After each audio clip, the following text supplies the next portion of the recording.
Sure. Going in the middle? Yeah, sure.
Good afternoon or good evening, everyone. Thank you for being here. I'm going to go ahead and call this meeting to order. We will start like we normally do with introductions, starting to my right with our clerks. Good evening. I am Christine Smith, Clerk to the Board. Welcome. Good evening, I am Marlissa Easton, Deputy Clerk to the Board. Good evening, my name is Yvette Townsend Ingram, and I serve you on the County Commission at large. Good evening, happy audience. I am Mecklenburg County Commissioner Elaine Powell, representing District 1, which is North Mecklenburg. Good evening. I'm George Dunlap, elected by the people of District 3.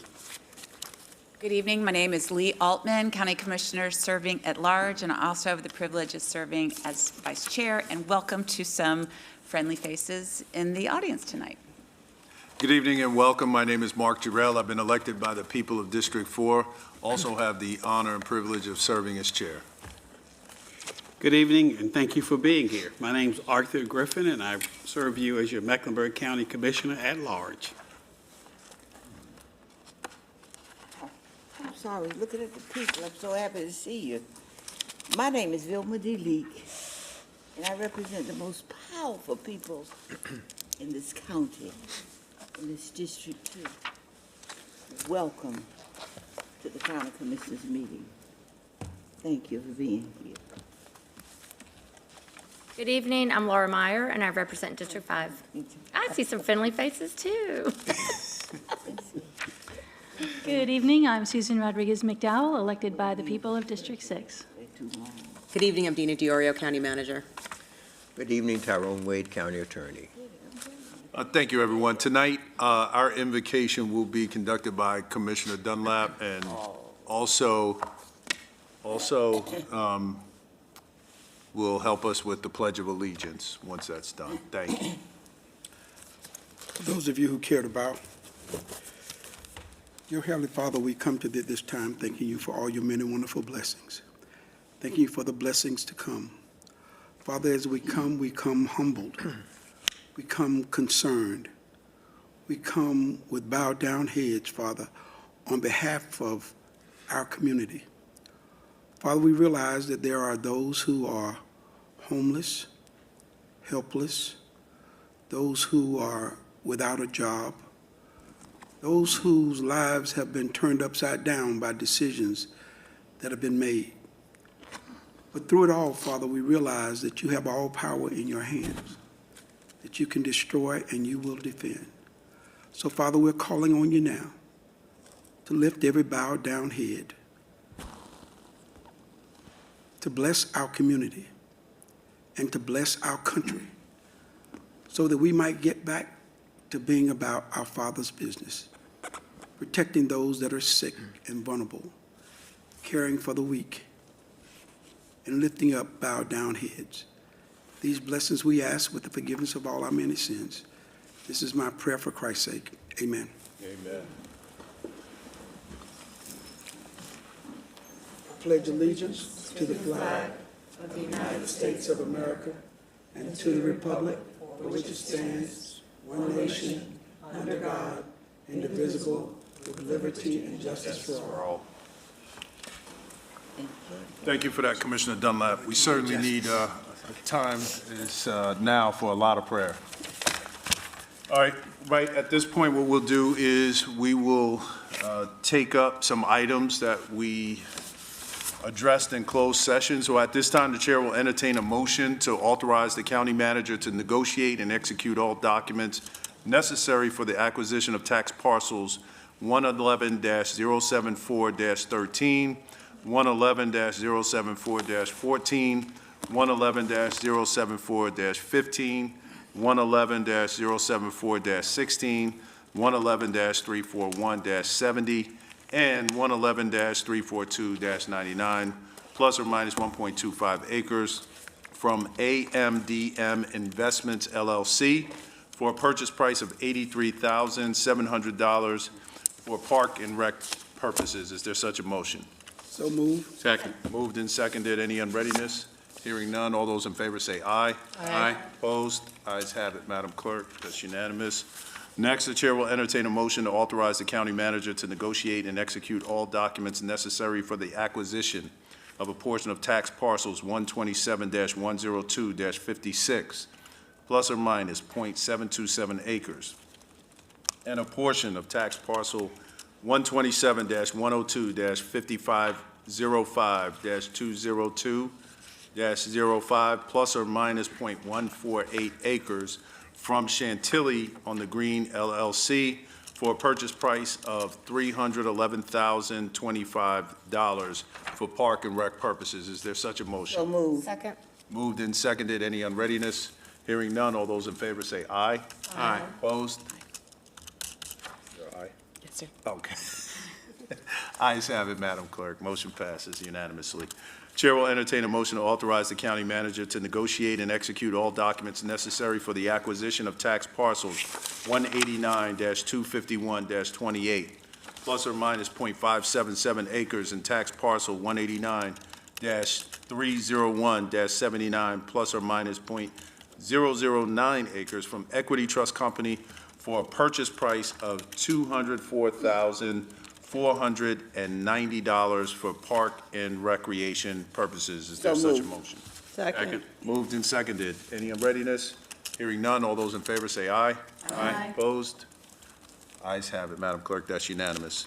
Final one is, the Chair will entertain a motion to authorize the county manager to execute all documents necessary for the acquisition of tax parcel 003-361-11, plus or minus 3.1 acres, for a purchase price not to exceed $111,129 per acre, or for $344,500.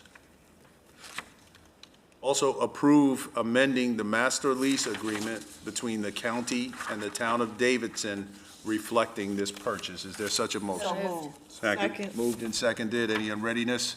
Hearing none. All those in favor say aye. Aye. Opposed? Ayes have it. That's unanimous, Madam Clerk. Okay, next up on our agenda is our public appearance. So I have to read a long statement, so I ask for your patience up front. Public appearance is the period during the board's regular meeting that members of the public are provided the opportunity to speak on matters not appearing on the agenda. Members of the public who appear during the public appearance portion of a regular meeting may discuss any matter within the jurisdiction of the Board of Commissioners except for the following types of matters: a matter which appears on the agenda of that meeting of the board, a matter which concerns the candidacy of any person for public office, including the candidacy of the person appearing before the board, a request that the board considers funding a certain program or activity, either from the current budget or by inclusion in a future budget. Such requests would be made at the board's annual budget public hearing. The time limit for speaking is 3 minutes unless there are 4 or more speakers who wish to speak concerning the same matter, in which case all persons wishing to speak on the same matter will be considered a group and given a total of 10 minutes. The board reserves the right to alter these rules on a case-by-case basis as necessary for the efficient and effective conduct of business. Members of the board will not engage in dialogue with public appearance speakers. Comments will be received and followed up on as applicable by county staff and/or members of the board. Handouts and/or tokens shall be given to the clerk for distribution to the board at the conclusion of the meeting. Members of the public can also access and view the meeting on the government channel or online at https://watch.mecnc.gov. So at this time, what I'll do is I will call speakers. I want to remind everybody there are 2 podiums. So I'll call 2 speakers at a time, and I typically will turn this over to our vice chair to handle this portion of our meeting. Thank you, Mr. Chair. So she will call you forget it. down. Thank you, thank you. All right, calling first, Sheenan Mayfield, and Bill Fountain, and Geraldine Stewart. One.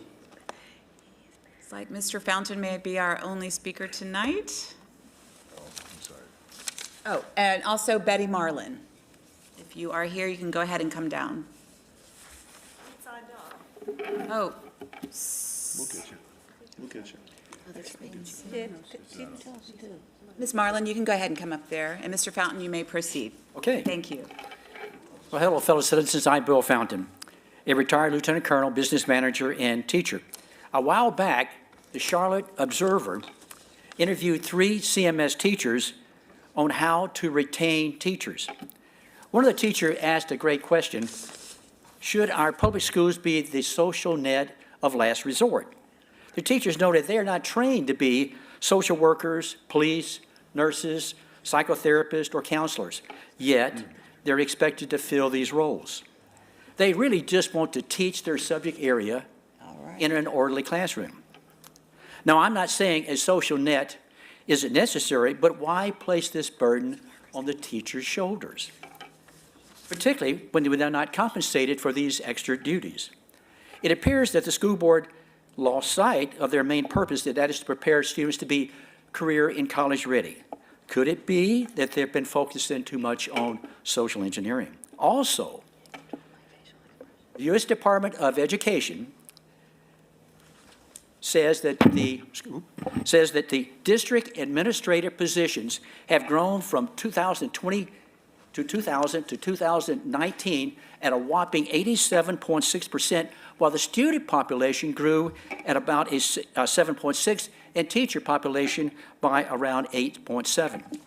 Now, with all of these added administrative positions, it's no wonder CMS cannot pay their teachers a larger supplement. Now, the CMS is facing some uncertainty over federal funding and the demands to eliminate possibly their DEI staff.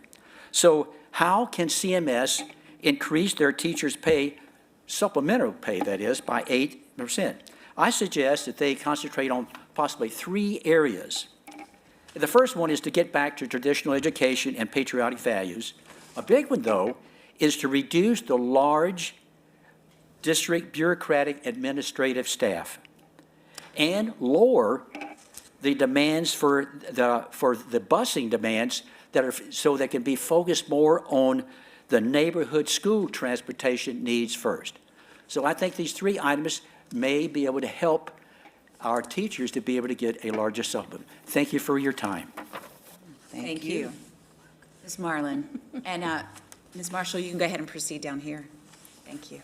Thank you, sir. Good evening, honorable commissioners and executive staff.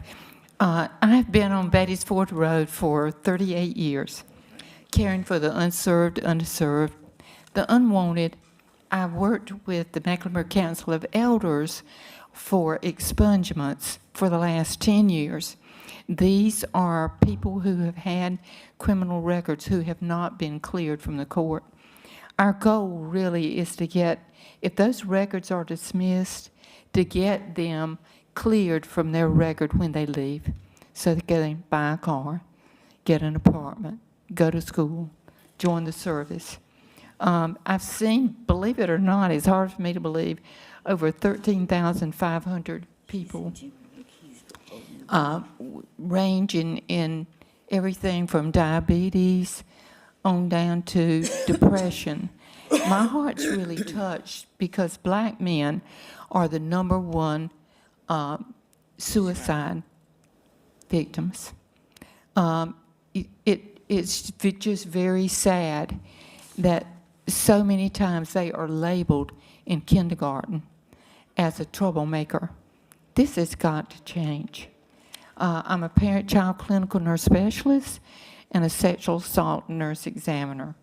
I learned right early that the homeless love me because I picked up their trash. I have to have a master's to pick up trash. Did you know that? We planted flowers.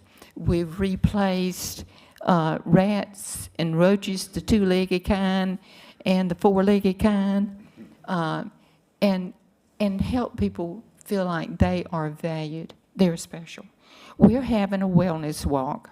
It's been my prayer to open a diabetic heart kitchen for the last 10 years, and we still need funding.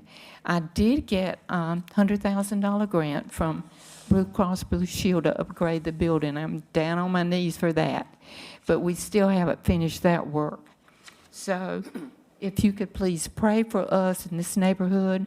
We are, gentrification has taken a real toll on us because the homeless have been pushed out, and this should never have happened. Thank you for your service. Thank you for your time, and God bless you. Thank you, Ms. Marlin. Want to give a special warm welcome to former school board member Margaret Marshall. And if you could please introduce your co-speaker. Hello, members of Mecklenburg County Commission and County Commissioner Dario. I am Dr. Mary Hall. I am the chair of the board of Tree Charlotte. And tonight, you all know Margaret Mitchell, apparently, also a member today in her role as a member of the Tree Charlotte board. We're here to thank you. The Tree Charlotte is a nonprofit. Specifically, it's a public-private collaboration nonprofit, and we're dedicated to growing, diversifying, and stewarding Charlotte's iconic urban forest, while educating the community on the value of trees and how to care for them. So with Charlotte losing many, many thousands of trees, primarily on private property, our work is more critical than ever. So with the dedication of partners like you, thank you to Mecklenburg County. We're making a difference. And we want to also shout out Leslie Johnson, Deputy County Manager, who is on our board and is a very active, committed member of our board. Thank you for letting us speak. I want you to know that during October through March is our planting season. And so during that time, Tree Charlotte has held 31 tree plantings, planted 1,698 trees. Mr. Mark Jarrell showed up a couple times to help us out there. Tree Charlotte has provided 3,450 trees to residents through our adoption program and cared for 2,152 previously planted trees. We know some folks that you guys know pretty well that help us with that as well. We've also expanded our Tresilience program to 3 neighborhoods, reaching 549 households in under-canopied and underserved communities such as Ramblewood, McCrory Heights, and Greenville. And recently, hundreds of volunteers participate in these activities each year with us. And at a recent planting at West Charlotte High School, 58 trees were planted on that beautiful campus by volunteers and school alumni. And we've also planted 566 trees this year along our county's parks and greenways. So our tree canopy is beautiful. Y'all know that. But when I joined the board in 2019, it wasn't just because it is so beautiful. It's an economic driver. It's an environmental protector. And I'm a family physician and educator, and I joined because of the health care benefits to our community health and to the well-being of our citizens. We have many stats that show us how our citizens thrive in areas that are canopied, and our work, as Margaret just described, is to reach under-canopied neighborhoods. So preserving and growing is a shared responsibility. We thank you, and collaboration is the only way forward. We look forward to expanding our reach beyond city limits and ensuring a greener, healthier, and more tree-filled Mecklenburg County for generations to come. Thank you for your support. Thank you. Thank you. And before I turn the gavel back over to the chairman, I would like to also recognize and welcome Barbara Bleiweiss and Nancy Carter, our very esteemed members of the Mecklenburg County Soil and Water Conservation District. We're so grateful to see you tonight. Thank you for being here. Absolutely. Thank you, Madam Vice Chair. We're going to move to appointments at this time. So right now, appointments or nominations are needed on the Information Services and Technology Advisory Committee to fill 2 3-year expiring terms expiring February 28th, 2028.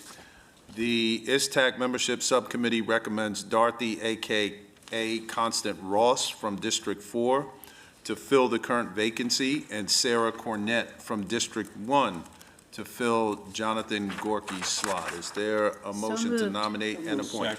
Second. Is it a motion to nominate and appoint? Yes. Yes. Okay, it's been moved and seconded. Any unreadiness? Commissioner Townsend Ingram. Can we nominate others to vote on out of the list, or is it just? Well, it's been, the motion was to nominate and appoint, And Mr. appoint. Attorney, so Recommended. It is, you'd have to move forward or either we have ask to to move reconsider. forward, or, yeah, so we've got to move forward with these two names. Okay. Any other questions or unreadiness? Mr. Powell? Oh, no, I'm No, not. you're good? Okay. Thank you. All right, hearing none, all those in favor say aye. Aye. Opposed? Ayes have it, Madam Clerk. All right, we'll move to the Board of Equalization and Review. Reappointments are needed on the Board of Equalization and Review for 4 3-year terms expiring March 31st, 2028.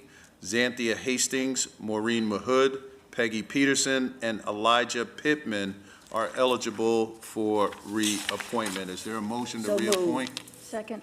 Moved and properly seconded. Any unreadiness? Commissioner Griffin. Just a question, do we also adopt their positions, or I'm is going that to for do the that body? second. Oh, I'll okay. do that. Let's reappoint them. Thank you for that. So just for clarification purposes, we're going to be appointing a chair and a vice chair as well, but Sounds good. we're going to reappoint and then do the chair and vice chair piece. Sound like a plan? All those in favor say aye. Aye. Opposed? Ayes have it, Madam Clerk. So now we'll move on to, is there a nomination to reappoint, no, I'm sorry. Is there a motion for the Chair of the Board of Equalization and Review? Term ends on March 31st, 2025. Xanthia Hastings is the current Vice Chair, has a recommendation from the Board for the Chair position. Elijah Pittman has been recommended to fill Xanthia Hastings' Vice Chair position. So moved. Second. It's been moved and seconded. Any unreadiness? Hearing none, all those in favor say aye. Aye. Opposed? Ayes have it. So Xanthia is appointed Chair and Elijah is the Vice Chair of the BER. Next up is the Human Resources Advisory Committee. Reappointment is needed on the Human Resources Advisory Committee for 1 3-year term expiring March 31st, 2028. Dennis Goonan is eligible for reappointment. Is there a So moved. motion? Second. Moved and seconded. Any unreadiness? Hearing none, all those in favor say aye. Aye. Opposed? Ayes have it, Madam Clerk, that's unanimous. Appointments are needed for the Waste Management Advisory Board. Reappointments are needed on the Waste Management Advisory Board for 3-year terms expiring March 31st, 2028.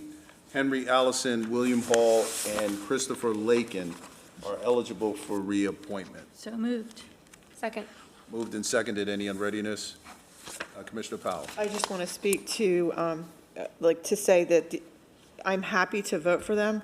They're very dedicated. It's not a sexy board, and they have worked really hard to get the food scrap pilot going, and are really engaged in getting education to the community on recycling right.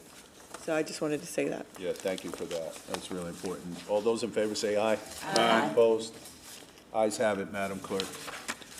All right, next, we're going to move to appointments for the Small Business and Entrepreneurship Advisory Board. So if you remember, this is the one that had to come back to us from the last meeting.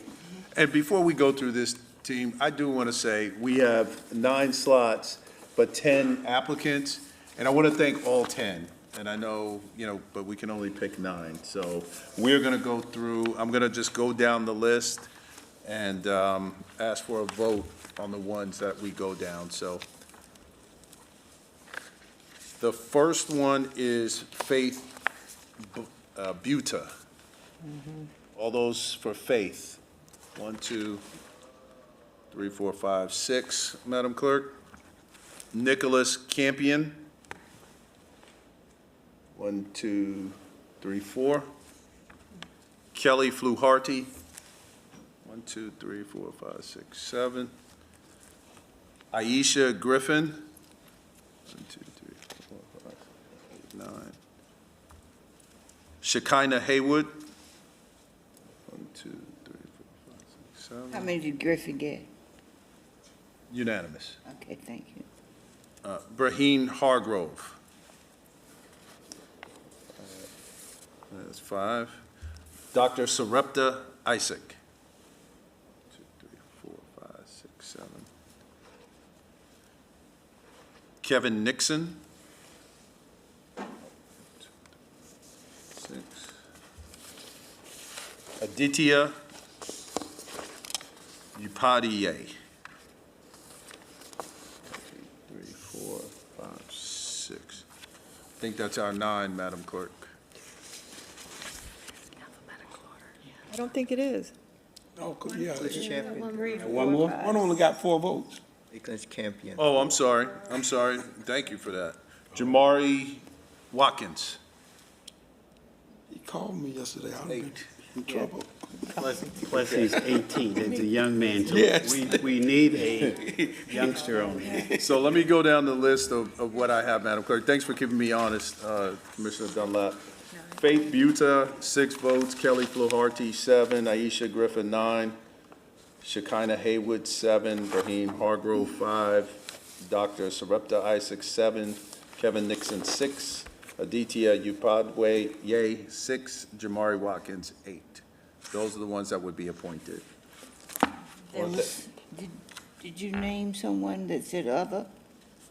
I have no idea, Commissioner Leek. I'm just named the That was ones not that were on vote- the, that person that wasn't were on the voted list. on. Right. He Just called the wanted- name, but it wasn't. Oh, you called the name, but not, okay, thank you. Yeah. Thank you. Thank you so much. All right, that would conclude the appointment portion of the meeting. We're going to move to public hearings at 6:30, so we're good. At this time, the chair will entertain a motion to open a public hearing to receive comments on a proposed business investment program grant to RXO Corporate Solutions LLC. So move, Mr. Chairman. Second. Whatever it takes. Moved and seconded. Any unreadiness? What- Hearing what- none, all what those in business? favor say aye. Aye. Opposed? Ayes have it. I'll turn it over to Clay Andrews. Good evening, Commission Chair Jarrell, fellow commissioners, Manager Diorio. My name is Clay Andrews. I'm with the Office of Economic Development, and I'm here tonight to present to you a business investment program grant for RXO. RXO Corporate Solutions LLC is a publicly traded, high-tech transportation broker with the world's largest network of independent carriers, enabling them to match shippers' transportation needs with carriers looking to haul freight via ocean, air, and truck. Next slide. Do I have this? Okay. There we go. Approximately 10,000 customers. As a matter of fact, 50% of the Fortune 500 are customers, and they have 8,500 employees total. Project details, they're looking to invest $13,723,848 in new taxable investment. Of that, $9,823,659 would be real estate, about $3,900,189 business personal property. They're looking to hire 216 new employees at an average wage of $89,769. And they're also looking to retain 699 jobs at $100,605 average wage. The competition was Indian Land, or is Indian Land, South Carolina. So if that site is chosen, not only would all the expansion occur there, but the existing jobs would go away. The site they're looking at is at 11215 North Community House Road in Ballantyne, Commission District 6. As for incentives that have been proposed for this project, the county has proposed 5 years at 75% for a total grant of $223,411. The city of Charlotte has proposed 7 years at 90% for $166,874. This has helped win a state of North Carolina Job Development Investment Grant for 12 years, which is $3,251,750 for a total of $3,642,035. Okay, you see before you some of the types of jobs. They have a lot of different types of jobs of all different types: sales, professional, managers, professional brokers, that make up the 216 jobs that are proposed.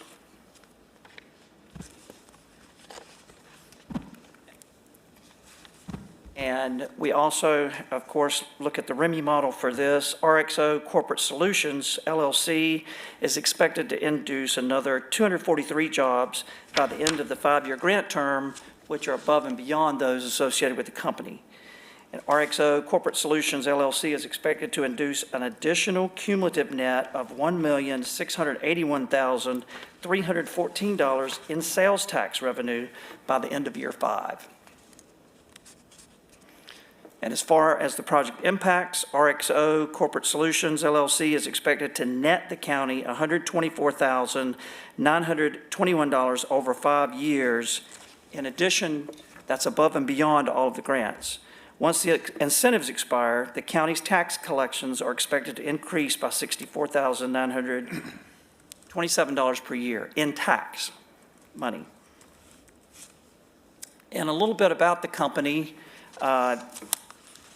This slide shows their commitment to supplier diversity, new corporate members of the National Minority Development Council. They're also engaged in many things related to their work and for the community, such as Women in Trucking, Wreaths Across America, Dress for Success, and things like that. You can see their Truckers Against Trafficking, expanding this year with donations to the Thurgood Marshall College Fund and Girls Who Code. And on employee engagement, the Spotlight Cultural Heritage Months, employee resource groups, employee paid volunteer time to go participate in community events. Locally here, what you can see is that they are very involved in local community through things like Steve's Coats for Kids, Second Harvest Food Bank, Kids in Need Foundation, and also charitable giving through veterans organizations. In 2023, we sponsored USO and Veterans Bridge Home. Corporate sponsor for Bright Blessings, very involved in the community. We certainly would expect that to continue. The requested board action tonight, we're requesting the Board of County Commissioners to vote and adopt a resolution to approve a 5-year, 75% business investment program grant to RXO Corporate Solutions LLC for a not-to-exceed amount of $223,411 and to authorize the county manager to negotiate and execute this contract. So moved, Mr. Chair. Second. This concludes my presentation. All right, thank you, Clay. So, Mr. Attorney, I have to close the public hearing first, correct? You do. Before I carry the motion. So let me do this then. I need a motion to close the public hearing and adopt a resolution to approve a 5-year, 75% business investment program grant to RXO Corporate Solutions LLC for a maximum amount not to exceed $223,411 and authorize the county manager to negotiate and execute the contract. So moved, Mr. Chairman. Moved and properly seconded. Any unreadiness? Hearing none, all those in favor say aye. Aye. Opposed? Ayes have it. Motion carries, passes unanimously. Now, the motion for the grant? You included in the. I thought you were just I knew closing the both. public hearing. It was to close the public hearing, adopt the resolution, Okay. and authorize the county manager to negotiate and execute the That's what contract. he said. Okay, I'm a no. Okay. So, 8-1, Madam Clerk. And Mr. Chairman, may I be heard on this? Absolutely. I just wanted to publicly recognize economic development. We had our meeting today, and this seems like as good a time as any to publicly thank you for the work that you're doing. Retaining 699 jobs here in Mecklenburg County with an average wage of $100,000 and inducing another 216 jobs to come to Mecklenburg County with an average wage of $89,000 is really great work. And it's that small bore effort over and over again, not missing a single opportunity to bring jobs and new pathways for our residents that is just so important, not only to giving people opportunity, but continuing to expand our tax base so that we can ensure that we lessen the burden on homeowners. So I just really want to commend the entire economic development team led by Dr. Johnson and all of you for just doing such an outstanding job. Mr. Shahid Rana, all of you, thank you.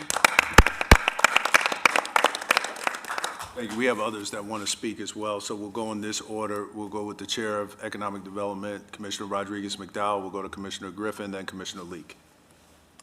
Thank you, Mr. Chairman. I just wanted to reiterate that the Economic Development Committee is pleased to enthusiastically support this investment. I visited the campus. I got to experience their corporate culture and speak to some of the employees, and it was a really good experience.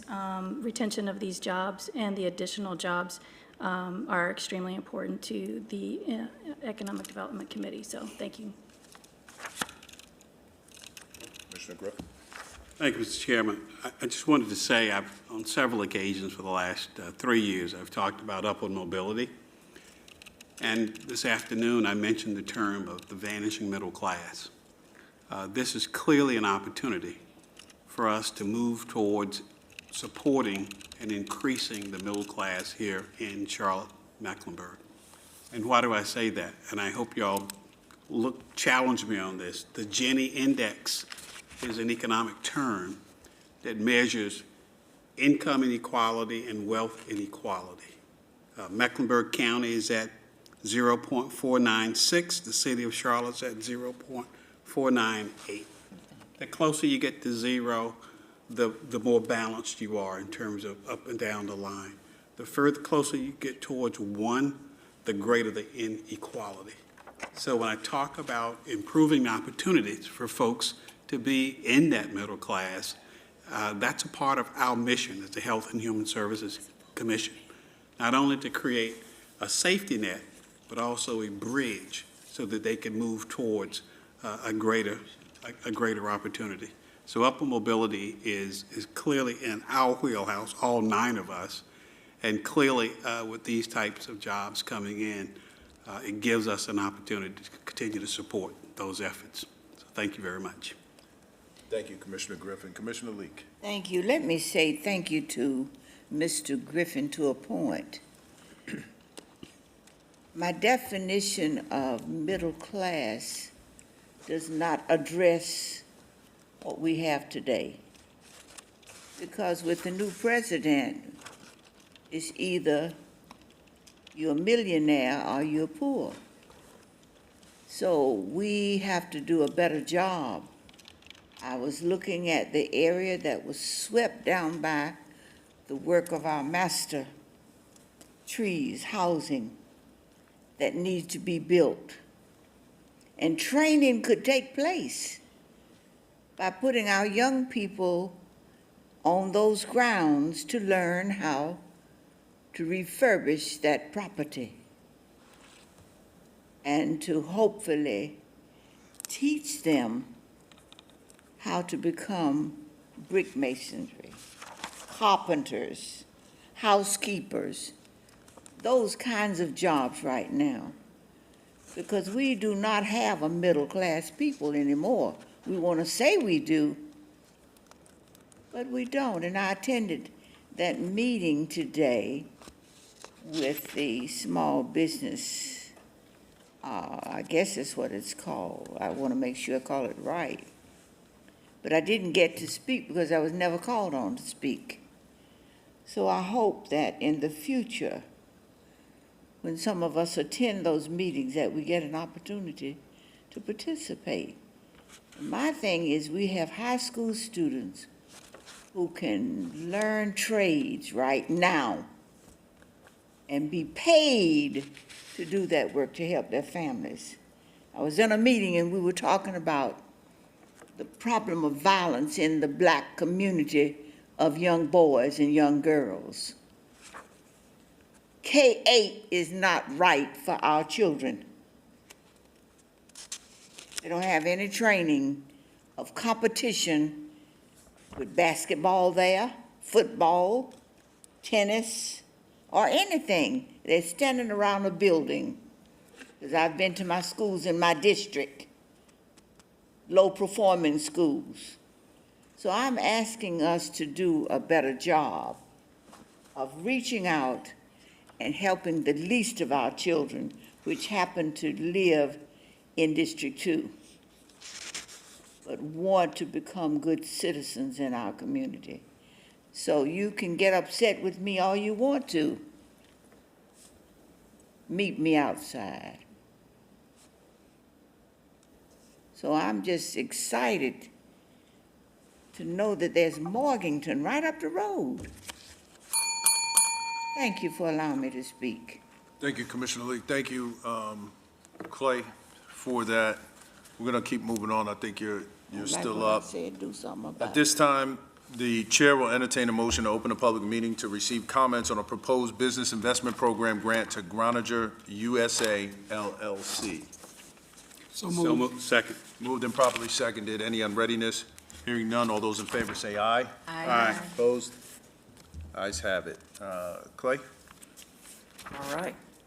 So Groninger USA LLC is a leading international manufacturer of filling and closing machines for the pharmaceutical, consumer healthcare, and cosmetics industries.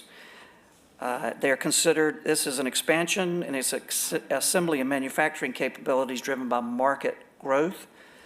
They have more than 42 years of experience in filling and closing. Since 1980, they have brought groundbreaking patents into the market, such as rotary piston pump, the tub opening system, and the tub decontamination chamber. And they employ 1,500 people at 3 locations worldwide, 2 in Germany and 1 in Charlotte. On this project, they're proposing a $15,140,000 new investment that would be broken down into $11 million in real property. This is on an existing facility they have. $4,140,000 in new business personal property, equipment and machinery.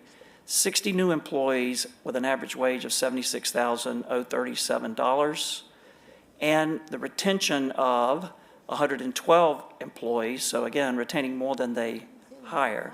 $84,401 is the average wage, and we were competing with Greenville, South Carolina, and Columbus, Ohio. The location is at a facility they have just north of Carowinds in Mecklenburg County at 14045 South Lakes Drive. It is in Steel Creek Submarket in Commission District 6. And on this particular deal, the county is proposing 5 years at 50% grant in the amount of $168,353. The city of Charlotte is proposing 5 years at 90% for a total of $171,936. And then the state is chiming in with $143,200, mostly in the form of job readiness grants, work opportunity grants, and federal bonding. So the total incentives being offered are $483,489. And again, you can see here over the 60 jobs, it's not the largest number of jobs, but the salary range is pretty broad, as are the categories. So there are a lot of different types being offered with this expansion. The project impacts for this Groninger USA LLC is expected to induce an additional 30 jobs beyond the facility at the end of the 5-year grant term. Groninger is expected to induce an additional cumulative net of $348,823 in sales tax revenue by the end of year 5.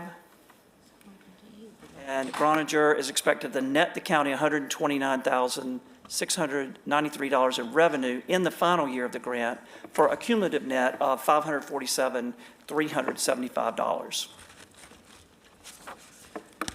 And again, this is a company that's involved in the community and is especially strong in the kind of German apprenticeship model. You have paid career opportunities with excellent benefit packages. You get a chance to graduate from school debt-free. You work closely you work while you're training with CPCC. You wind up with an associate's degree. You receive a certificate, journeyman certificate from North Carolina Department of Labor. And there are additional scholarships beyond this to continue your education for people who work there. Other ways, they have a full slate of benefits. The company matches 100% of the first 3%, 50% of the next 2%. They have funding for formal training courses, 16 hours per employee of volunteer time. They also do offer fair chance employment. Every situation is reviewed individually and based on the background check, the length of time since the person's violation, and the fact that the conviction does not directly impact the type of work they're doing. And they're also involved locally in charitable giving such as Classroom Central, Nourish Up, Boys and Girls Club, Salvation Army, Charlotte Works. They're actually on the board, on the committee there, and CPCC on the Mechatronics board. So at this time, I'm requesting the Board of County Commissioners to vote and adopt a resolution to approve a 5-year, 50% business investment program grant to Grainger USA LLC for a not-to-exceed amount of $168,353, and to authorize the county manager to negotiate and execute this contract. So moved. This concludes my presentation. Second. All right, it's been moved and properly seconded. I know we have questions. To close the public hearing. Oh, thank you. Let me go through thank you, Madam Clerk. So I'm going to get a motion to close the public hearing and then go through the resolution components one more time, okay? So at this time, the chair will entertain a motion to close the public hearing and adopt a resolution to approve a 5-year, 50% business investment program grant to Grainger USA LLC for an amount not to exceed $168,353, and authorize the county manager to negotiate and execute the contract. Well, before you take that vote, Mr. Chair, in light of, I don't know if everyone will vote in favor or not, you might want to simply close the hearing, take the comments, and then take another vote to approve or not. Close the hearing, comments. All right, well, why don't we do this? Separate them. We'll separate it out. So this time I'll entertain a motion to close the public hearing. So move. Second. Moved and seconded. Any unreadiness? Hearing none. All those in favor say aye. Aye. Opposed? Ayes have it. Now, we can take the second part of that, and I know there are questions, so let's get it on the floor. We'll go through questions, comments, and go from there.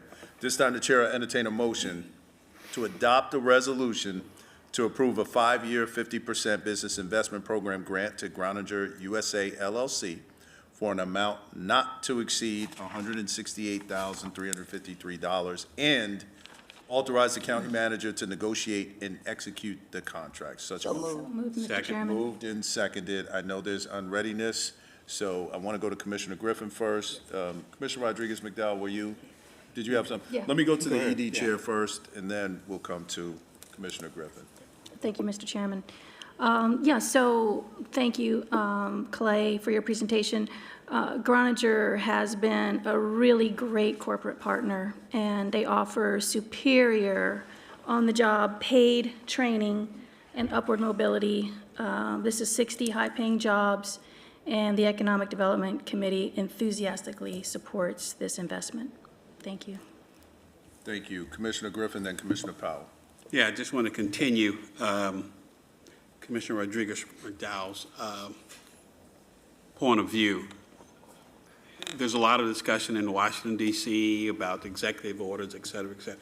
There is absolutely nothing that prevents us to support great organizations and companies like Grainger, who's providing a pathway for youngsters right out in high school, out of high school, into community college, into this world of work, into middle class.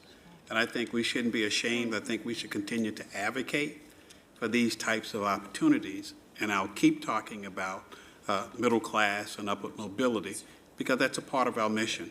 And I would certainly hope that as we continue to work in many different forums and avenues, that we'll continue to support the notion of helping people move from where they are to the middle class and go as far as they can go. Grainger has demonstrated their commitment from this perspective by having real hands-on apprenticeships and working through Central Piedmont. There are other companies, but this is in front of us right now, and you should look up Grainger. But it supports our mission to improve the opportunities for our residents in Mecklenburg County and provide a path forward. And this is just one example of that. And the average salary is $76,037. So I appreciate you bringing this opportunity to us, but look for more opportunities as we try to move forward in an environment that you may perceive is not allowing us to do things that are creative and innovative to support the residents of Mecklenburg County. So thank you, Mr. Chairman, for giving me a chance to talk about upper mobility and supporting the vanishing middle class. Thank you. Mecklenburg County. We're going to go with Commissioner Powell, Commissioner Townsend Ingram, then Commissioner Leak. Thank you. I was writing a note to Commissioner Dunlap while you were reviewing this. The community engagement piece is excellent. It's outstanding. When we did the participatory budgeting in my district, this was a priority. They wanted to see more apprenticeship opportunities. And the list of opportunities and the investment in the community shows a true partnership. And these are the things that I want to see when these things come before us. And so because of this, I can easily raise my hand to vote yes. Thank you. I'm gonna do the Snoopy dance. That's a first. All right. No, but I don't think I've ever seen him do It's that. a Snoopy dance, that's right. It's a first on the Snoopy dance. He's good at Snoopy dance. Commissioner Townsend Ingram. I want to say thank you as well. I think this presentation was awesome. I'm just familiarizing myself with organizations or companies like Klongener, and really happy to see the private investment, especially in the partners like Nourish Up, because we're going to be looking at some rocky times for our nonprofit organizations like that. So looking to do more partnerships with those type of entities is welcome. I think everything about this is wonderful. The only thing that I would like to see is maybe perhaps a targeted looking at which districts are more in need of hiring for this specific type of work, and maybe targeting that, and even having, looking for corporations like that, or asking Kwame to expand into D2 and D3. It seems like everything goes to D6. You guys get everything. It doesn't. You're just going to leave D4 out, It right? doesn't, Okay. it doesn't. D4 gets this share too, but seriously, D2 and D3, I would love to see some of the, it's like we've got the Whitewater Center, Charlotte Douglas Airport, and Amazon. So I want to see more of that, but thank you so much. This is excellent. Thank you. Commissioner Lee. Let me first say thank you. We did talk about purchasing a motel and having it refurbished. To my manager, did we do that? For which population? We've already bought one where we have seniors, homeless seniors living there. That's the one I'm thinking about. Okay, yes, So we have refurbished it. yes, we have. But when did we complete it? I don't know exactly when we completed it, but we're actually having the ribbon cutting in the next couple of weeks. Thank you, because that was one of my concerns. All of these motels were closing, and we were looking sites for seniors.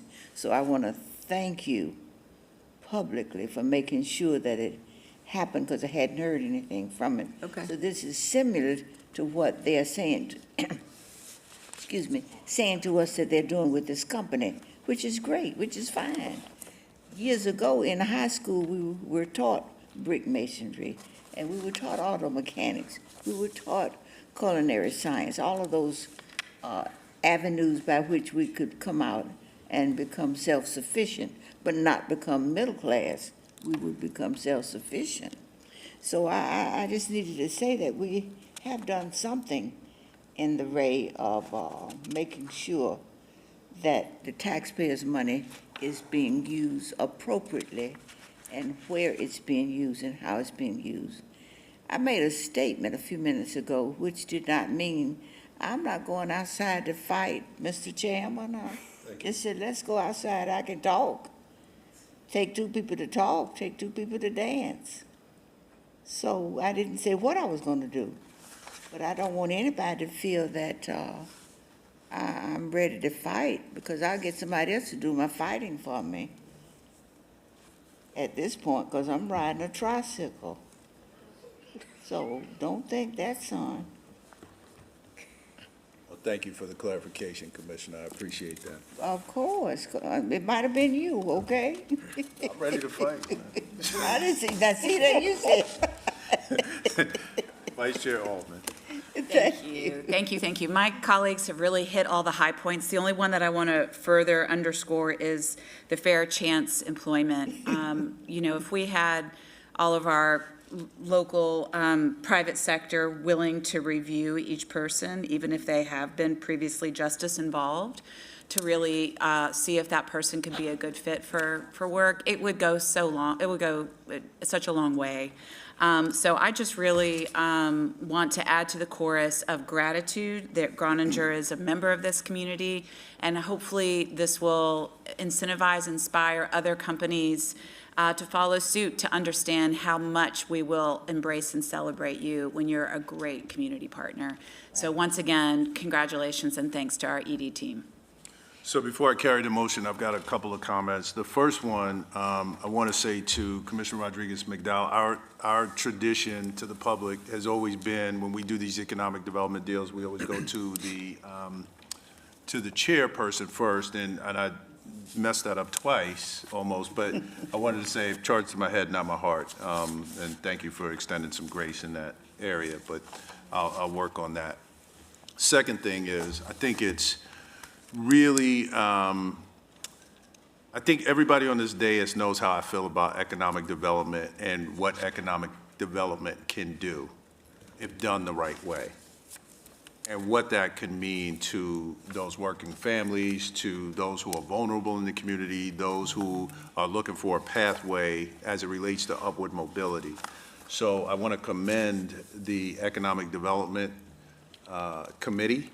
I want to commend our staff for really leaning in this area and actually hearing. I mean, I want the public to really understand what the results of what you're seeing is staff really listening to the things that are important, not just to us as commissioners, but we are representing what's important to you when you see the results of this. And so because of that, I believe, you see two amazing projects. So thank you for your leadership, Susan, and thank you to the whole committee, and thank you to our staff. I mean, this is economic development done right, that really has teeth and really has an impact. And I'm excited about both of the items that came before us tonight.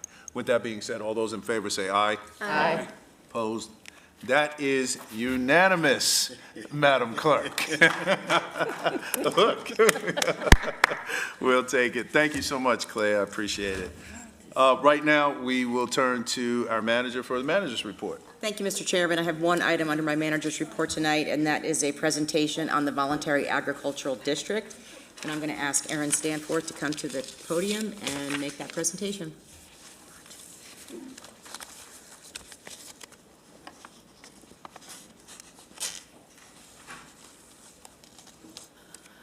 Good evening. My name is Erin Stanforth. I serve as a Sustainability and Resiliency Manager for the county.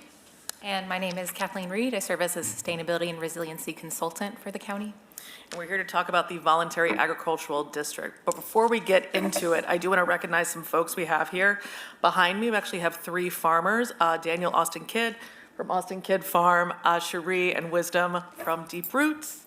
Can they stand as you introduce so we? Sure, I'll start over. Daniel Austin Kidd from Austin Kidd Farm. Cherie and Wisdom Jazar from Deep Roots. Connor Hodges from Hodges Family Farm. And then, of course, Barbara Weiss and Nancy Carter from Soil and Water Conservation District. And the Director of Cooperative Extension, Dr. Barbara Worley's here. Wonderful.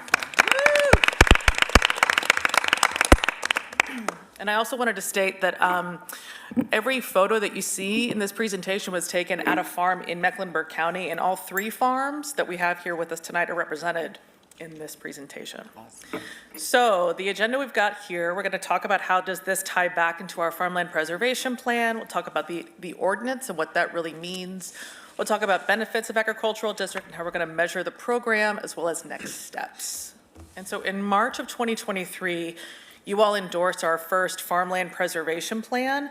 That plan is organized into 4 overarching strategies, the first of which reads to protect farmland through voluntary programs that incentivize land preservation, conservation, and succession planning. And this voluntary agricultural district falls right within that specific strategy. And I'm going to pass it to Kathleen to talk about the ordinance. Wonderful. Thanks so much, Erin. So as we ground you in this presentation, we wanted to start off with a lot of the frequently asked questions that we've received as we've been having these conversations, and to share kind of an introduction to what these voluntary agricultural districts are. So the first is understanding that the Voluntary Agricultural District Ordinance is adopted by the Board of County Commissioners in order to establish the county's Voluntary Agricultural District Program. This ordinance and the subsequent program is a way that local government can recognize and support its local producers. Bona fide farms voluntarily take part in this program by applying into the program and then receive benefits from their participation. As we mentioned, agricultural districts throughout the presentation. A district is each parcel that's approved as part of this program. And then wanted to make sure that we note that our partners in this effort are the Mecklenburg Soil and Water Conservation District, as well as North Carolina Cooperative Extension. Here at the county, we do the back work of getting this ordinance ready, getting the Agricultural Advisory Board set up, and then the administration of this program falls with those 2 agencies. So moving forward, the purpose of the Voluntary Agricultural District Ordinance is first to promote the values and general welfare of Mecklenburg County agriculture by increasing identity of and pride in our agricultural community. It can also help decrease the likelihood of legal disputes, such as nuisance actions between farm owners and their neighbors, and then also helps increase protection from non-farm development.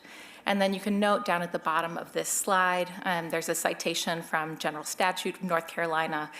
This ordinance comes directly from that statute. So grounding you in voluntary agricultural districts throughout North Carolina, you can see here a map of North Carolina, and there are 3 different colors represented. The first is that light green, which you can see 55 counties are shaded as light green. This is counties that have the standard version of the Voluntary Agricultural District Program, so the base version of the program. In dark green, 36 counties have adopted both an enhanced Voluntary Agricultural District Program as well as the standard version of this program. We'll talk a little bit more about that in some future slides. There are 9 counties that have not yet adopted a Voluntary Agricultural District Program, which you can see Mecklenburg County is one of those. This ordinance from General Statute has been in place in North Carolina since 1985. And to date, there are almost 11,000 farms who have been enrolled in this program, totaling about 900,000 acres of farmland in North Carolina. So qualifying for the Voluntary Agricultural District, or as you see here, VAD or VAD, bona fide farms are eligible for participation. So any of the 4 following items, one of the 4 is sufficient evidence of bona fide farm status.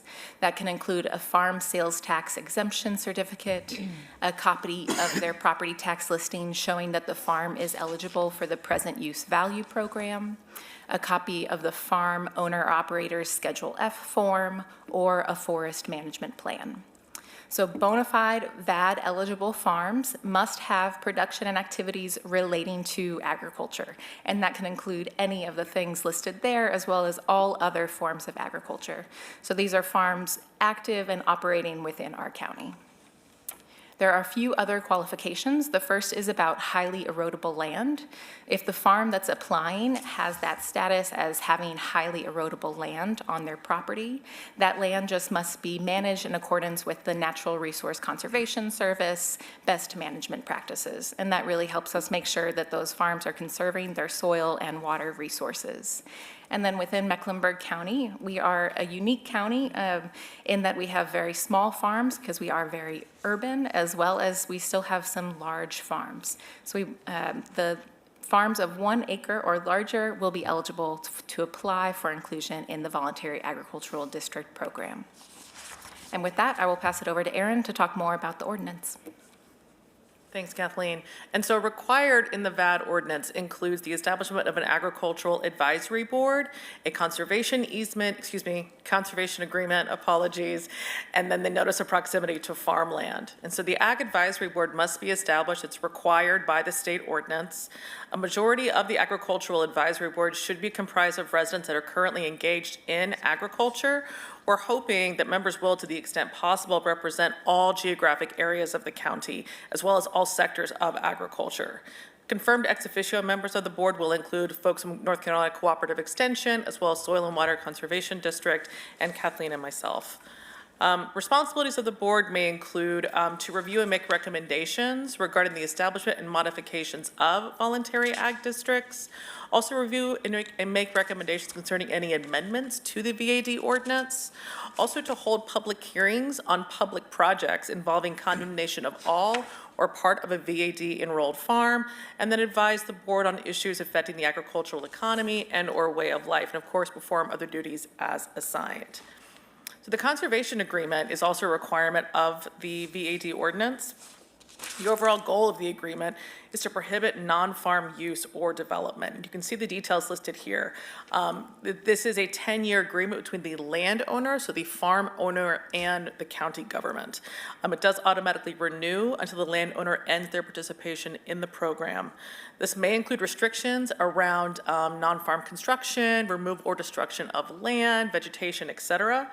VAD agreements, so that baseline light green classification Kathleen was talking about a moment ago, are revocable with written notice. However, enhanced VAD agreements are irrevocable for 10 years and they are recorded with the Registrar of Deeds. And the formation of a district is triggered by the execution of the conservation agreement between the landowner and Mecklenburg County. I do want to make an important distinction here. A conservation agreement should not be confused with a conservation easement. A conservation agreement is an agreement between the landowner and Mecklenburg County. It is not a legally binding agreement. So I just want to be really transparent in that.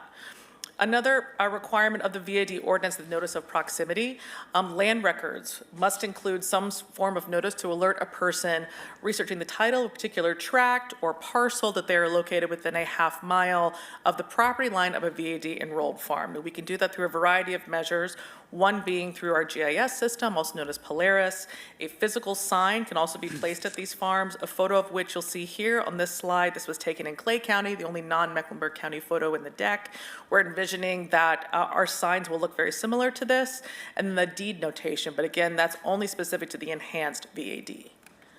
I don't know how to do the, like a pointer thing. Okay, so if, as an example, this is a screenshot of Iredell County's GIS data layer specific to VAD.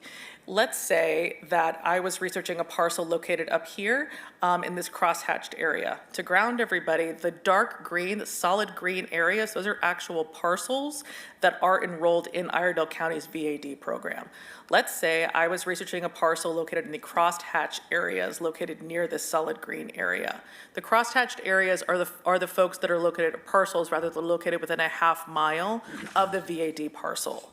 If I was researching this parcel up here, sorry about that, here, I would get notification that, hey, FYI, you're located within a half mile of Kathleen's cattle farm. So you may hear some things, smell some things, see some things you may not be experiencing or expecting, but fear not, it's just a farm. And lastly, so beginning in November of last year, we had started having meetings with each of the 7 municipalities around the county for an initial conversation about this VAD. All the towns and the city were supportive of establishing both a VAD as well as an enhanced VAD in Mecklenburg County. And like we mentioned before, each municipality would have the opportunity to nominate an individual to the AAB to represent their municipality. Based on state statute, an MOU must be established between Mecklenburg County and the municipalities to actually allow farms in their town or city limits to participate in the VAD program. If we don't have those MOUs in place, only farms located in the ETJ would be eligible for participation. And I'll pass it back to Kathleen to talk about benefits. So covering what are the benefits of the voluntary agricultural district ordinance for Mecklenburg County. So this is a voluntary and low-cost way to support land conservation here in the county. It promotes agriculture as well as our farm businesses and maintains those agricultural areas for the benefit of all county residents. It also can help support environmental sustainability and resiliency by preserving our clean air and water resources. There are a few optional benefits for inclusion in the ordinance as defined by state statute. We're going to cover two here in the presentation. The first is the public hearings for condemnation. So this is an option to include in the ordinance that no state or local public agency or governmental unit may formally initiate an action to condemn any qualifying farmland within a VAD until a public hearing request has gone through the Agricultural Advisory Board. So this would be, let's say Aaron has an enrolled vegetable farm that's part of the VAD, and the Department of Department of Transit wants to go build a road in the middle of Aaron's vegetable farm. DOT would then first have to put in a request for a public hearing, and that request would go to the Agricultural Advisory Board, where both parties would be brought to the table for that public hearing, as well as any other interested parties who want to speak. The Agricultural Advisory Board would then take in all of that information and issue a ruling. That ruling does not require the entity to stop, but it does allow our farms to have a voice in the process and to potentially allow for those parties to come to a compromise throughout this process. If I may, so the findings of the agricultural the public hearings for condemnation are not legally binding. Like, we want to be really transparent in that. However, we have heard of instances for other counties in the state where they've used the findings of the hearings in lawsuits pertaining to the particular project at play. So I want to be really transparent in that. Thanks, Kathleen. The second optional benefit for inclusion in this ordinance is the enhanced version of the Voluntary Agricultural District Ordinance, which we've been mentioning throughout this presentation. So this enhanced version requires the 10-year irrevocable conservation agreement between landowner and the county government. This agreement automatically renews for 3-year increments after that initial 10-year period until the landowner withdraws themselves from participation in this program. Participants in the enhanced version of the Voluntary Ag District Program receive all benefits of the Voluntary Ag District Program, that standard version, such as the notice of proximity, the public hearings, etc., but also receive additional benefits for their participation in that enhanced version. So that includes up to 25% of their gross sales from non-farm products without losing any zoning exemptions. They can receive a higher percentage of cost share funds under the North Carolina Agricultural Cost Share Program and may receive priority consideration for grants from state departments, institutions, and agencies. And turn it back to Erin for closing us out. Thanks, Kathleen. And so we've established that there will be an online application as well as a tracking system that will actually, help us track progress in this program. We'll also receive regular reports from the Ag Advisory Board on the number of applicants to both the VAD and the EVAD, how many approved farms we have, and then approved acres as well. As we mentioned before, we are committed to establishing that GIS data layer for VAD enrolled parcels, and then of course we want to hold outreach events for VAD promotion. The map you see on the right-hand side, every parcel that you see was at some point or is currently engaged in agriculture. Parcels that are gray were at one time agriculturally focused and are no longer engaged in agriculture. Parcels you see that are a color, some are orange, some are red, blue, there's some greens. Those are currently actively engaged in agriculture. And just to ground that a little bit further, currently we have over 10,000 acres that are denoted as agricultural use in Mecklenburg County. The bar graph on the left-hand side denotes the different types of agriculture that's happening in Mecklenburg County based on present use value land use type. You can see that agriculture commercial is going over gangbusters on that particular graph. Our goal, pending we get approval from you all in this, is that we'll have 500 acres enrolled in the VAD or EVAD by June of 2026. So in terms of timeline, as we mentioned before, We gave presentations to staff of all 7 municipalities throughout the county. We gave additional presentations to Huntersville, Davidson, Mint Hill, and Cornelius. And we hope to have MOUs in place with those municipalities opting to take part in the VAD/EVAD in the spring. We did give this presentation to the Environmental Stewardship Committee in December, and here we are, presenting on March 18th to the general BOCC. We do hope to bring the ordinance to a BOCC, to you all at a BOCC general meeting at some point in spring, and once that occurs, then really we start with gangbusters. We can open applications to the Ag Advisory Board, we can get some members appointed, and then the goal is by the summer of 2025, we'll be able to open the program for applications. And so with that, we'll take any questions. Thank you all. Thank you very much for the presentation, and thank you all for being here. I know we've got a lot of questions, so I will start with the Chair of the Environmental Stewardship, Commissioner Powell. Thank you. So since no one signed up to speak, I will speak for them. It took a lot of people to make this happen. It all started with some oomph. The oomph came from Barbara Bleiweiss, wanting to be on the agenda. So thank you for the initial oomph. And then it took a lot to put this all together.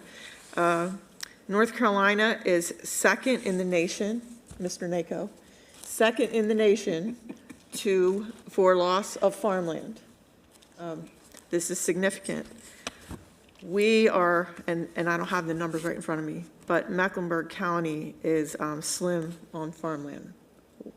We have developed most of it, so there's not much left. So this is really important. It's important in terms of resilience and protecting natural resources and protecting the professional farmers, but it's also very important for regional resilience. And not only are we losing farmland, we're losing high-quality soil farmland, like soil with earthworms in it. And so I love when I get to spend time with people that care about the health of the soil, because a lot of people don't think about that. They just think, oh, dirt, any kind of dirt will grow anything, but you have to have healthy soil. And so this will be part of not only protecting the profession and the land, but also protecting the soil. And just vote yes. It's really, it's great, especially today after our grim meeting before we came in here. It's just, now's the right time. I wish we had done it before, but here we go. And what number are we? Are we number 92? 92. Number 92 out of 100 to come pass this plan. Thank you, Mr. Chairman. Thank you, Commissioner Meyer. Thank you so much, and thank you for the presentation and everything all of you do. You have my complete respect. And because, just like you said, Mecklenburg County certainly is not known for farms. And I don't think people realize that we actually have farms. And so I hope the media that's here may make note of it, because the people just don't know. And what you do for our county and for the people and the residents here, it's just about clean food. It's just about good food. People don't think about it. And it's just very forward-thinking. This is very forward-thinking, and I just joined this committee, so I don't know much about this. I'm learning. I have one question. You gave an example of the DOT coming through a farm, and the they would have to have a public hearing, et cetera, et cetera. That doesn't happen now? So this is a public hearing that's specific to the Agricultural Advisory Board. So the public hearing would happen within the confines of this particular board. The board will be dominated by farmers, and because of that, the purpose is to really uplift the farmer-specific voice in that entity. Public hearings happen, yes, but not within the confines of an Ag Advisory Board. Okay. And this is all recognized by our state legislature, and it's all, that's great. Our state likes farmers. Yeah, that is true. That's good. All right, well, thank you. Thank you so much. Commissioner Dunlap, Rodriguez, McDowell, Griffin, and Altman.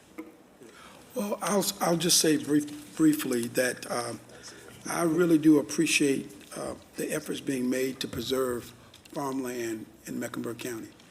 And I hope that we would grow the number of farmers that we have in Mecklenburg County. But none of this can happen unless we actually support the farmers. So we need to encourage people to go to the farmers mart, to other places. In fact, now we're beginning to see farmers market open primarily on Saturday morning.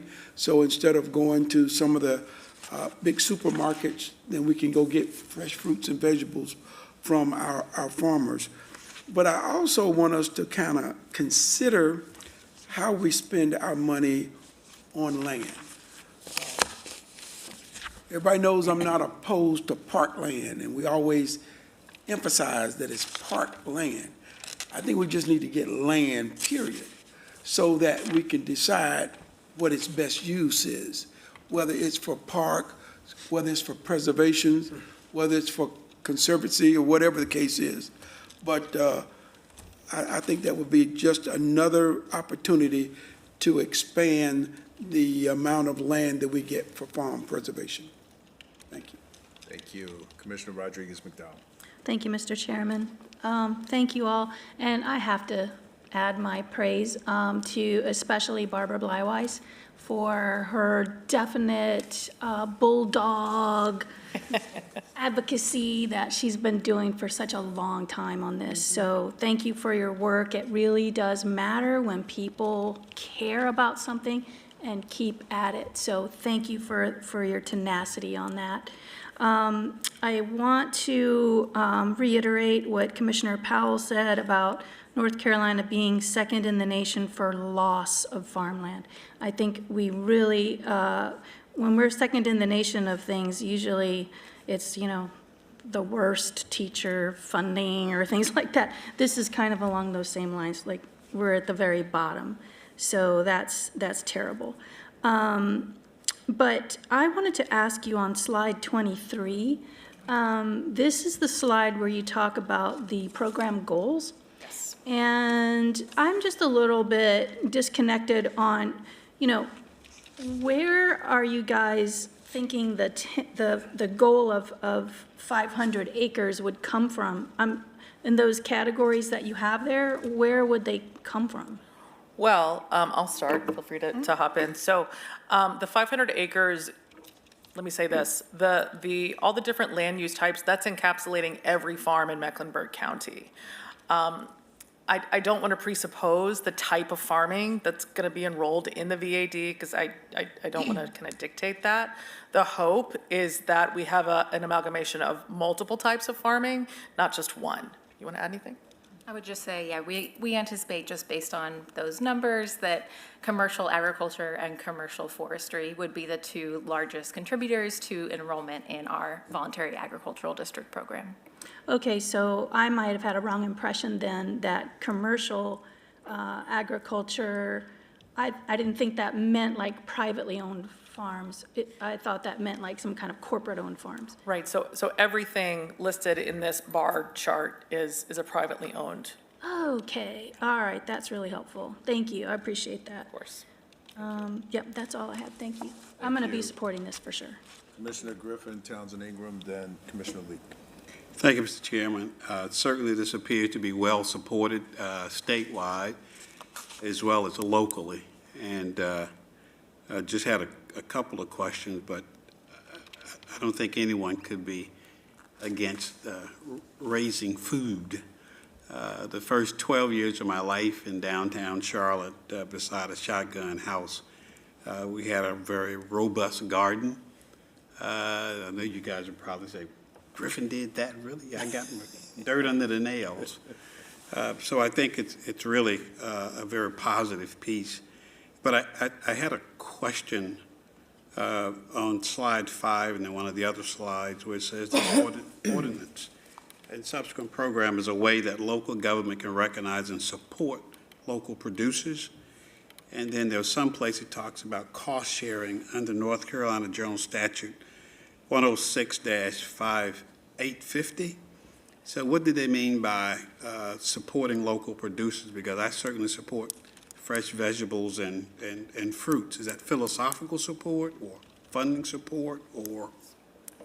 Sure. Help me with that. Yeah, I'll start with that answer and then can turn it over to Aaron. So the first, at the local government level, we're helping to raise up the visibility of our agriculture through that notice of proximity, through the public hearing process, and through that agricultural advisory board. And so it's giving our farmers a voice and making sure that they are heard. So I think it is definitely that philosophical support, and increased visibility will hopefully down the line help support financially our farms. That financial support does not come from the county. This is a program that, again, is very low cost. It's really the staff time, I would say, and then the signage coming from, that is physical signs headed to those farms.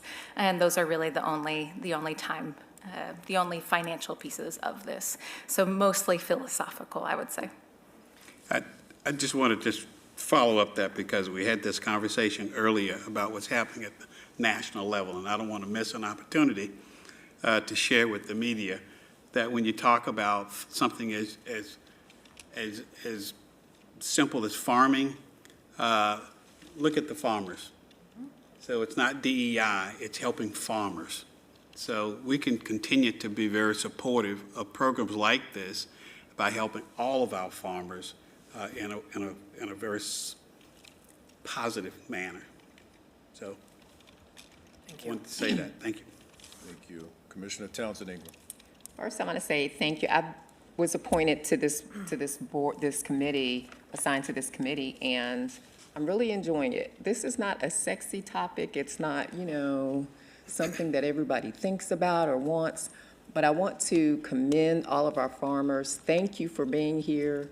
I want to thank Barbara Blywise because she went out of her way to be inclusive, to include, when I worked for Johnson C. Smith University, to include them always on projects and things of that nature so that students get an understanding. And for me, the big thing is education and communication of how important these things are. You don't think it's sexy or important until it's snatched away. And we're now in that stage, right? So usually they only understand something if you monetize it, but any kind of way that we can, inform the public about, this is a very small piece, but anytime that we can make the connection for them of how critically important this is to our land and our farmers, and making the point that we are number 2 and we are at the bottom in 2 critically important areas, education and farmland. So thank you so much for what you do. It's not going in vain. It's not going unseen. And I just appreciate it very much. Thank you. Thank you. Commissioner Leek. Thank you. Let me first say thank you for being here tonight. And I didn't hear food desert. If I did, I hope I remember that. When I was elected to this board, this was one of the things that the west side of Charlotte talked about, because the lackness of fresh food for its people in the area. But to have farmers who really know how to farm and plant good tomatoes and good collards and good cabbage and string beans, those kinds of things in their yard will enhance their lives, longevity. So again, let me say thank you to each of you for what you do. It's hard work, but you're working with the dirt. And in the soil, it's hard, because that dirt is hard sometimes. It's soft sometimes, but if it hasn't rained on it, you got a problem. So when children are riding, I remember years ago, they would point out that's a barn, that's a farm, helping us to understand how people lived years ago on farms and what they reared and how they reared and how the women cooked that food.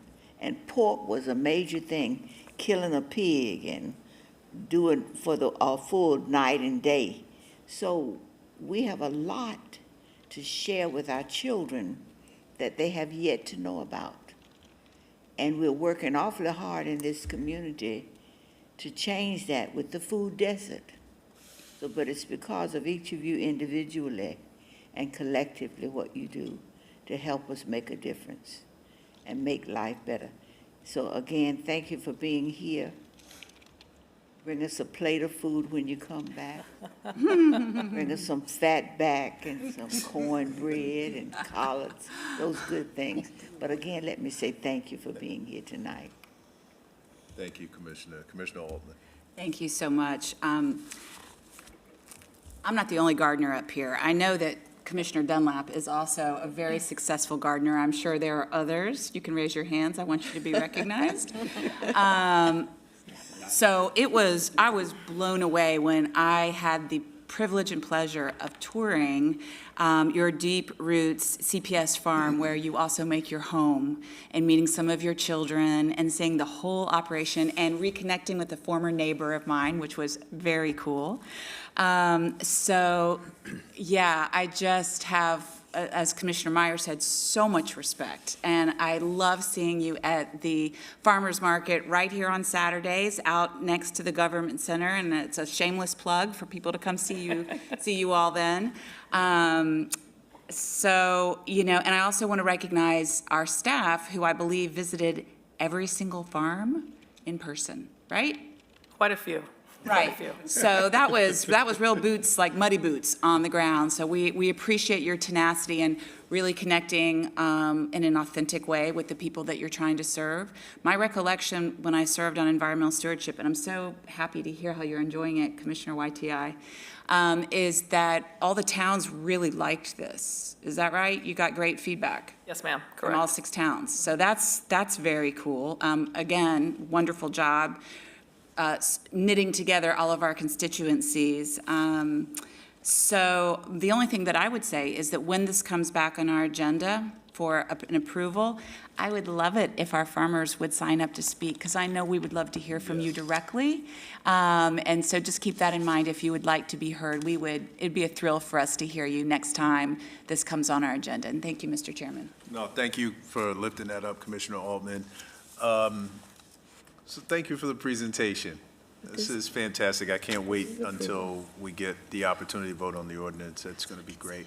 Want to say thank you for you all being here today. Barb, thank you for your leadership. Nancy, of course, thank you for your leadership as well. And I just, there's a couple things. I want to zoom out about 30,000 feet, because there's a lot of, we got an update earlier tonight about a lot of the executive orders that are coming out of DC, and I would suspect that you all are thinking about that. I'm sure you go to bed and wake up thinking about that. And I just wanted you to know that everybody on this dais is doing the same thing. We're thinking about that as well. And this is just another segment of our community that could be potentially impacted by what's happening in DC. And we are keeping an eye on it. Please give us any feedback. Lisette Nimmons is sitting over there. She is our intergovernmental affairs liaison, who is keeping us abreast of what's happening. So any information, things that you feel like we should know, please don't hesitate to get that information to us, because we don't know what we don't know. And the things that you do have top of mind, we want to know that as well. It does not just have to be legislation related. So we are with you, our hearts are with you, our thanks are with you. We appreciate you so much. I live right around the corner from Hodges. And so I have been to the pumpkin patch every year for a long time, I'll say that. But love being in your proximity, love what you all are bringing to our community. It's just amazing. And this additional visibility, I think, is just so great. So just know and consider us as partners, and to our Environmental Stewardship Committee, thank you for your work, and all of our staff, thank you for the continued work, and the presentation was awesome. Thank you. Thanks. All right. Thank you, Mr. Chairman. That concludes my manager's report. Thank you, Madam Manager. Well, with that, we're going to move to consent. Is there a motion to approve those items not pulled from consent? All right, moved and seconded. Any unreadiness? Hearing none, all those in favor say aye. Aye. Opposed? It's unanimous, Madam Clerk. All right, we have 2 items that have been pulled. The first one is 25-0134, Capital Reserve Expenditure, Golf Course Repairs. Commissioner Leek. Yes, I always pull consent items, for information. So if somebody can help me to share with the public, how much has it cost us to repair those golf course, and if they're ready now for use? So Commissioner Leek, this is a request to appropriate money from our golf course capital reserve, $1,130,000, to do repairs on our various golf courses, which includes Charles T. Myers, Sunset Hills, Charles Sifford, Harry L. Jones, and Tradition, and the First Tee Learning Center in Pineville. So this is to do repairs. They're not done yet. Are we still leasing the property where Jones is? That we own that property. We own that one.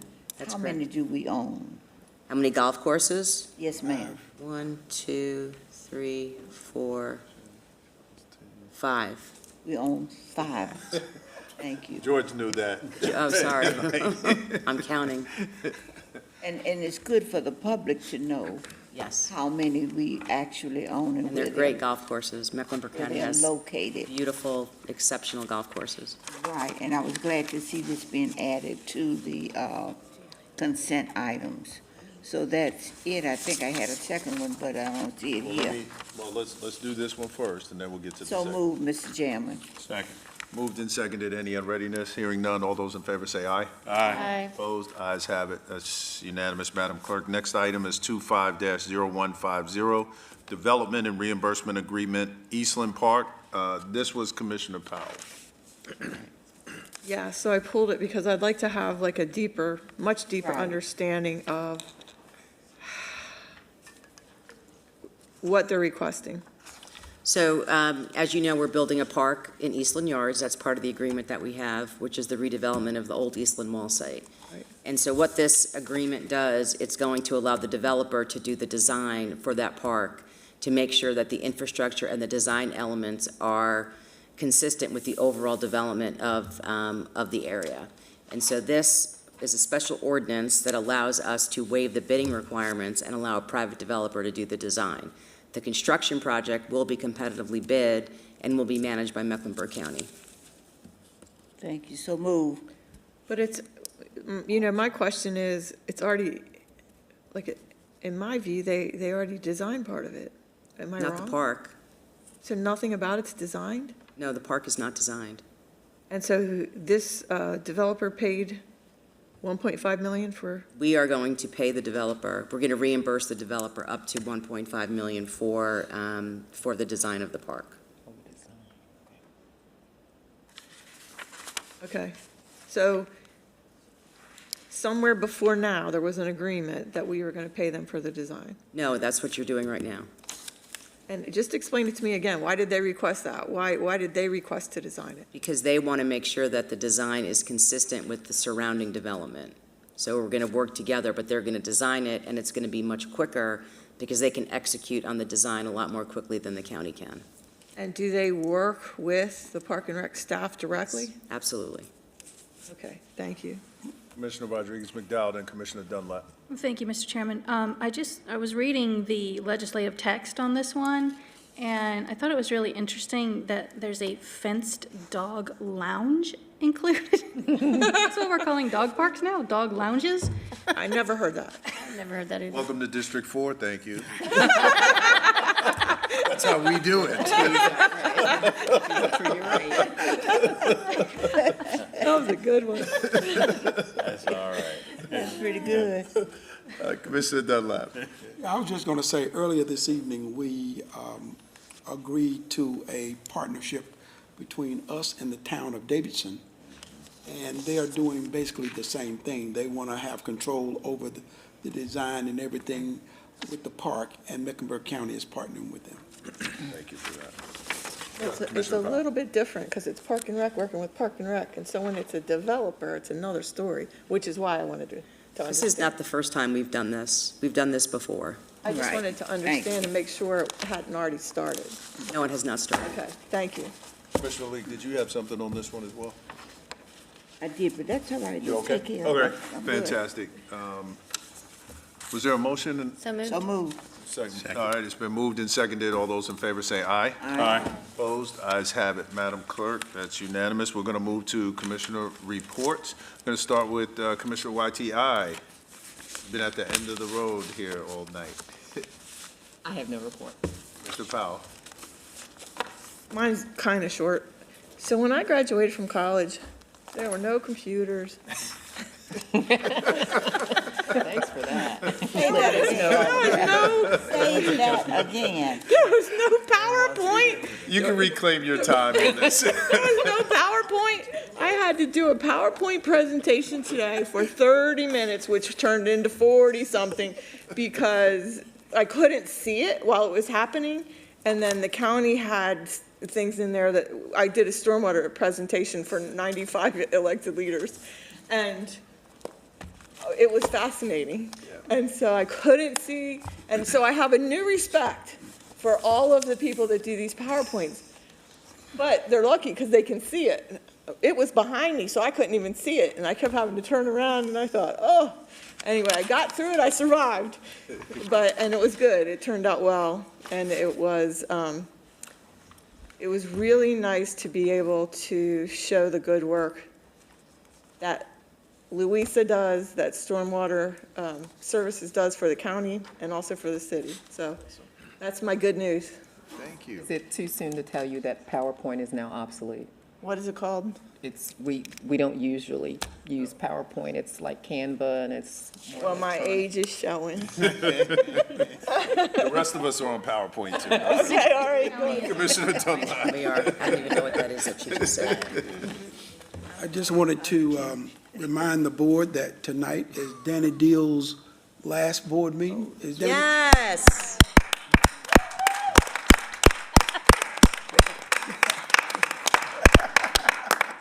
Does he need a box of tissues? Oh, man.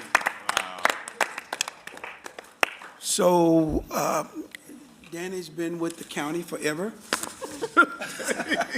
Y'all calling out old folks tonight. He brought us into the 21st century with media and everything, and his handling of PI department. But I just wanted to say again, Danny, how much we appreciate the work that you've done, and I wish the best for you as you decide what it is that you're going to do next. So thank you for your work here at Mecklenburg County. Also wanted to say, since the manager doesn't get to do a commissioner report, that I was excited about the opportunity for us to spend time with Catherine Hansen again. It was sort of like our reunion from our sister city in Germany. She had a great time, and we had a great time. And I, again, want to thank her for her support. We presented her finally with the Order of the Hornet. So I wanted everybody to know that that had finally taken place. I think that's it. Thank you. Can we get a picture with Danny before we leave? Absolutely. That's already on the plan. Exactly. Commissioner Rodriguez-McDowell.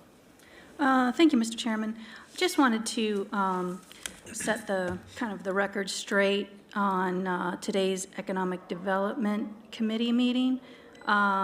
Just to let folks know that after the introduction time, where everyone introduced themselves and everyone was called on to introduce themselves, we went into a closed session for the entire meeting to go over some closed session items. And during that time, commissioners who had something to say just really spoke freely and were not called upon by the chair to make comments. Everyone just offered their comments freely. So just wanted to make sure that that is kind of setting the record straight, that there's no intent to silence anyone in any of the meeting. So thank you. Thank you. Commissioner Meyer. Thank you. I just want to say that Commissioner Powell and I attended the Park and Rec Commission meeting yesterday, as well as Rodriguez-McDowell and I last month. And they really like to see us there. They're working for us, they're advising us, and they really would like to see some of y'all there. If you've not attended, or if you've not attended lately, they really want to see us there. So I learn a lot every time I go. It's very interesting, and I really see the process, and the whole staff is there. It's just a really good group. So, Where's thank it you. now? Not Wilkinson Boulevard, Brookshire Boulevard, Park and Rec Commission. Oh, Park and Rec Commission. Commissioner Leek, I'll come to you. I just want to say to the general public that those of us who are Methodists, AME Zion Methodists, lost our leader, and that was Bishop Battle, who was buried today, who paid a mighty price in this community for our children, for the families, and for all of Mecklenburg County, or either this country. There are many people who came and called the family, and I've known George Battle since he came to the church here off of Beatty'swood Road. Was an excellent pastor, served this community well. It was during the time when 3 young black men won the race for elected officials. Bob Walton, George Battle, and I can't remember the third one, but they worked very hard in this community to make it better. And the program that George sponsored for children to receive support after the school day is still in session because of the committee of people who continue to work and get paid to work. So I just want this community to know that we're glad that we had people who care about people in this community. Served 17 years on the school board, and he wasn't a crook. He wasn't a conniver meeting people behind closed doors. What he did was out front and was always able to serve and give to the young people in his church. So I just wanted this community to know that we will certainly miss that kind of soldier, that kind of person who paid his life to give back to this community, who was picked cotton, picked beans, worked on a farm, but became an outstanding citizen in this community. So I say to the Battle family, thank you for allowing your father, your husband, to serve this community as he did, and instill in many of us the need to be out here working in this community. So I needed to say that coming from District 2. And there was a group that met at West Charlotte to say thank you to me on Friday. And I want to thank that group for their response to me and saying the things that they did. So again, I'm happy to still be alive after 5. Thank you, Commissioner Leek. Before I go to Commissioner Griffin, Commissioner Powell, you had something to say? Oh, I'm good. Sure. Yeah, All thank right. you. Commissioner Griffin. This morning, I had the pleasure of going to Friendship Missionary Baptist Church to attend a program unveiling of the 48th stamp for recognizing an African-American, Alan Truzant, a musician and songwriter out of New Orleans. It was sponsored by the North Carolina group Ebony Society of Philatelic Events and Reflections. It was a great event. Learned a lot about Mr. Truzant, and if you've ever heard the Pointer Sisters with Yes We Can, and there was several other songs written by this particular musician and songwriter. And it was a great event, and out of the history of this country, African Americans have 48 stamps. Wow. Thank you. Thank you. So before I give my report, Danny, is there anything that you wanna say a final goodbye or anything? You wanna take a moment? Snoopy dance? Commissioner Powell said you're about to do a Snoopy dance. I would just want to say that I thank you for the honor of being able to represent Mecklenburg County in public information for the last 29 years. It's been a great run. I've enjoyed it. It's not always been easy, but it has been very rewarding. And, you know, I always told people that I used to interview that you're not going to ever get rich working for the county, but you're not selling widgets either. And it's a wonderful feeling when you can see your work, especially communications, which isn't the most direct, hands-on thing. But when you can see your work and the marketing efforts that we would do through the years make a difference, change people's lives, then it's very, very rewarding. And that's, you know, that's worth everything. And so I thank you for that opportunity. That's all. Thank you. Thank you, Dan.